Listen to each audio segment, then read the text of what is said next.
Good afternoon, my name is Rita Santos, and for the A&R Research and Presentation project, I chose to talk about Jerry Wexler. Jerry was born in a poor family in the Bronx, New York, in 1917. He was an avid record collector since he was 17 and went on hunts for hidden treasures with his friends George Avakian and Rusin Jack. But his path as a young adult was not very steady. He dropped out of City College of New York and tried to study at other colleges with no success. After this, he joined the army, and after serving, he finally decided to dedicate himself to being a disciplined student. He graduated from Kansas State with a Bachelor of Arts in Journalism in 1946. Due to his rough beginning of life, he did not have a background in music nor business. He was just very passionate about music, but did not even consider it was an option for his livelihood, as he mentions in several interviews. The reason why he joined a record label and started working as an A&R was somewhat unconventional in my opinion, and I will delve deeper in this topic while describing his career path. With this degree in journalism, Jerry started writing and publishing short stories for magazines. He mentioned in an interview that, at the time, my intentions were not to make records but to write fiction. And also, I did not know if I wanted to make records or not. It was just a fancy. But because of this huge passion that he had for the music industry and past experience working for magazines, he started working for Billboard magazine as a music journalist, doing a lot of rewriting and his own copy. He mentions that going to Billboard was crucial because in the 4 years that he stayed there, he truly learned about the music industry and music theory.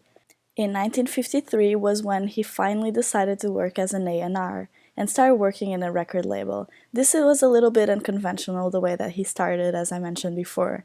His friend Ahmet Ettergun invited him to become a partner of Atlantic Records with just an investment of $2,000, which would secure him a salary of $300 a week and a 13% stake, rising to 30% as other shareholders departed from the company.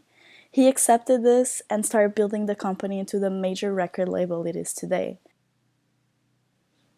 The company got so well known because of the major hits they were recording and for all the fantastic artists they were signing that in 1968 it was purchased by Warner Music, and in 1975 Wexler finally moved from Atlantic to its partner Warner Records. During his path, I was not able to observe any mistakes. He was very cautious about every single move that he made and he well thought about everything. He was a little bit of a victim of luck as well because of his friend Ahmet.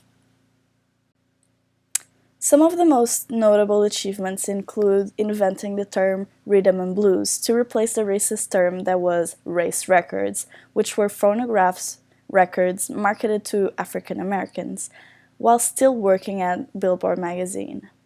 He signed artists like Led Zeppelin, Ray Charles, and produced Bob Dylan's first album, and also recorded Wilson Pickett, George Michael, and Aretha Franklin. In 1987, Wexler was finally inducted to the Rock and Roll Hall of Fame, which is amazing.